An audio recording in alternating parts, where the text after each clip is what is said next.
Bonjour à toutes et à tous, bienvenue sur MacPus, votre web TV. Alors, nous sommes tout début janvier. Traditionnellement, le mois de janvier, c'est le mois du blanc, mais c'est aussi et surtout le début des soldes. Donc, nous sommes avec Marie-Gabrielle Soyer, vice-présidente de Cambrai Dynamique, l'association des commerçants de Cambrai. Alors, tout d'abord, Marie-Gabrielle, bonjour. Bonjour Jean-François. Alors, les soldes viennent de débuter. C'était mercredi. Comment ça va, ça part?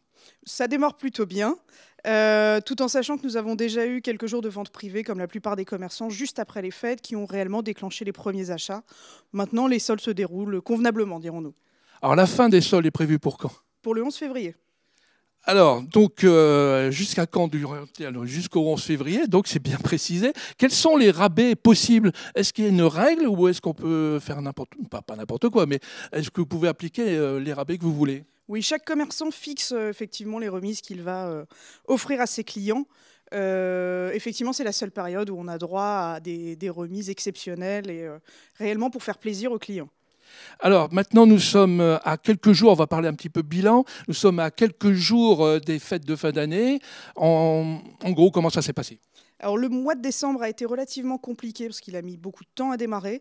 En revanche, la période purement de Noël a plutôt été bonne, en tout cas pour mon cas et pour le cas de plusieurs commerçants, l'alimentaire, etc. Les gens étaient plutôt contents, mais le début du mois de décembre a réellement été compliqué.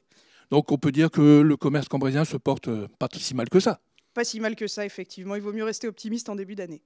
Eh bien, merci Marie-Gabrielle. Maintenant, on va parler donc un peu des soldes le 11 février. Donc, vous avez jusqu'au 11 février pour faire vos achats partout chez les commerçants de Cambrai et profiter évidemment des rabais. Eh bien, maintenant, on va parler musique avec notamment Carmen. À tout de suite sur le plateau de MacPlus. Et bien maintenant, on va parler donc musique, notamment à travers un projet autour de l'opéra, et notamment un opéra qui s'appelle Carmen, qui ne connaît pas Carmen. Et pour en parler, je suis avec donc Lagdar, qui est responsable l'Alpe, et animateur à Georges Brassens, et qui est donc complètement dans ce projet. Et pourquoi, justement? Pourquoi Tout simplement par curiosité. C'était un projet qui nous a été proposé par la mairie.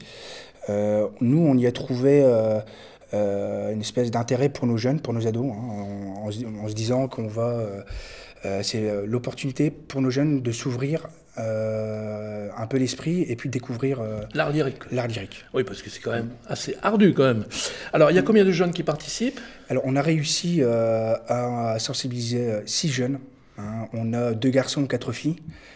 Les filles sont toujours plus volontaires, disons. Voilà, la surprise, ça a été pour les garçons, parce que dès qu'on leur a proposé de chanter un air d'opéra, ça a été la crise d'angoisse. Mais c'est quoi l'art lyrique? Donc on a réussi à fixer 6 jeunes qui ont commencé en septembre et qui sont depuis... Donc ils sont intégrés dans un ensemble de chœurs, je suppose. Voilà. Comment ça se passe les répétitions? Alors les répétitions se font tous les jeudis soirs de 20h à 21h avec un chef de chœur. C'est une chorale intergénérationnelle, c'est-à-dire que le plus jeune a 11 ans, je pense que la plus âgée doit avoir aux alentours de 80, on va dire. Et soyons sympas, on voilà. va pas aller plus loin. Et depuis septembre, on répète sérieusement pour la représentation de ce week-end. Alors il y a une continuation au-delà de ça, il y a d'autres possibilités pour les jeunes justement d'aller plus loin encore dans la découverte de l'art lyrique. Exactement. L'idée, c'était de pouvoir, dans la continuité de ce projet, de se projeter sur un projet à long terme. C'est-à-dire que ce qu'on aimerait, nous, c'est pouvoir monter un projet, un FLIGE, c'est un fonds local d'initiative jeune, qui va nous permettre de passer un week-end dans la capitale, donc à Paris, et de pouvoir découvrir l'art lyrique parisien. L'Opéra Garnier, par exemple. La Bastille, et puis tout ce qui tourne autour de cet art. Eh bien, donc, il y a du pain sur la planche, j'allais dire, et tant mieux pour ces jeunes qui vont découvrir donc l'art lyrique. Alors, avant de les rejoindre, parce qu'on a 2 jeunes qui vont venir sur ce plateau pour en parler plus précisément, on va retrouver tout de suite un petit reportage qu'on a fait lors d'une répétition.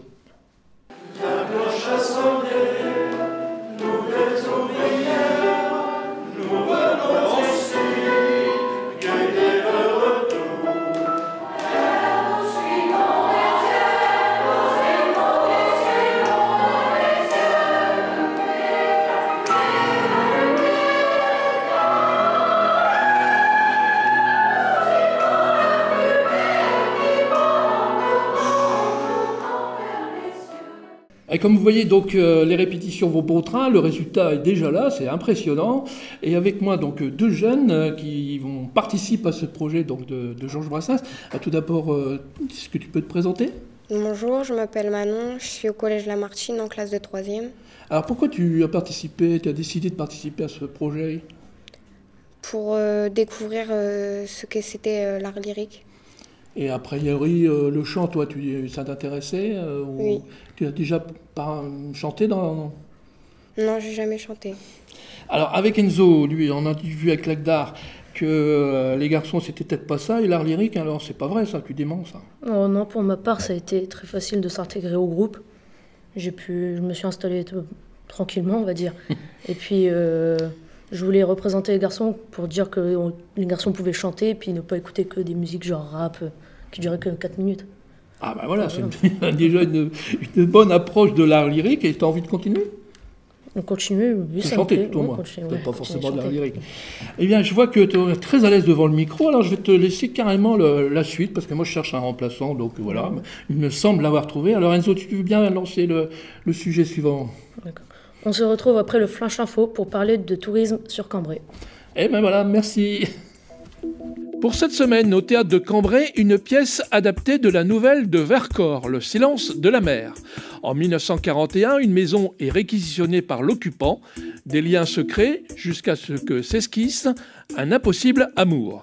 2 séances sont programmées le jeudi 16 janvier à 14h15 et 20h.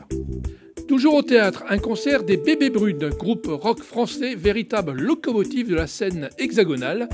Vous aimez le rock, alors rendez-vous le samedi 18 janvier à 20h30.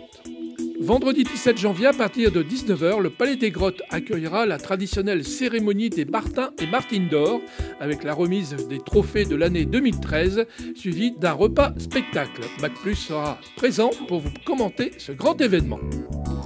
Et pour terminer ce Flash Info, le sport avec le handball masculin. Les seniors cambrésiens reçoivent Guénin samedi 11 janvier à 20h, salle Carpentier.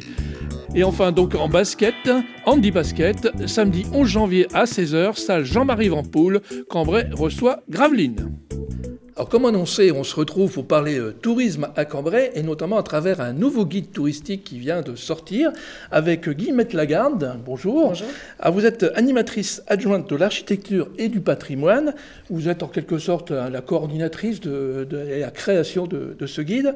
Alors en quoi consiste ce guide ? Et peut-être on peut rappeler s'il existait déjà un guide ou pas. Alors, il existe de nombreuses manières de visiter la ville de Cambrai, mais des guides comme celui-ci, non, c'est la première fois. Alors, qu'est-ce qu'il y a de différent par rapport à ce qui existait ? Voilà, alors je vous le présente. On va le montrer tout de suite, c'est bien. Donc, le principe de ce guide, c'est de le diviser en 2 parties. Vous avez une trentaine de pages richement illustrées qui évoquent l'histoire de la ville de Cambrai. Et ensuite, vous avez 5 itinéraires de découverte dans Cambrai, principalement à pied, pour découvrir le patrimoine de la ville. Donc il suffit de partir avec son guide, suivre les indications et voilà, on fait une petite marche du dimanche. Voilà, c'est ça. Vous avez vraiment des itinéraires de conçus. Vous vous baladez et vous vous arrêtez, alors notamment dans les principaux monuments de la ville, mais aussi on parle de petits patrimoines, de petits trésors cachés qui vous sont expliqués. Et une balade extérieure, vous avez dit qu'on peut faire par contre en voiture. C'est ça, il y a un 6e parcours qui là explore une partie du Cambrésis en voiture à travers les églises Art déco, donc le trésor de ces églises reconstruites après la Première Guerre mondiale. Alors, je suppose que vous ne l'avez pas fait toute seule, ce guide ? Non, c'est un ouvrage qui demande beaucoup de travail, donc on a fait appel à une vingtaine d'auteurs, guides conférenciers, historiens, universitaires qui se sont attelés à la tâche. Et puis aussi, vous voyez qu'il y a de nombreuses images, donc un reportage photo important qui a été fait à cette occasion. Eh bien, très bien. On peut le trouver où, d'ailleurs, ce guide ? Je suppose qu'on l'a au Office du tourisme, ça, au moins, c'est sûr.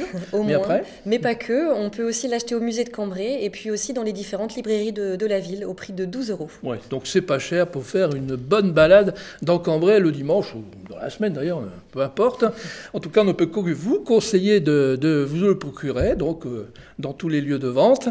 Et puis merci Guillemette pour tous ces renseignements. Merci. Et puis ben voilà, maintenant c'est déjà la fin de Mac+ cette semaine. Et on vous dit à la semaine prochaine. Bonne semaine à toutes et à tous. Au revoir.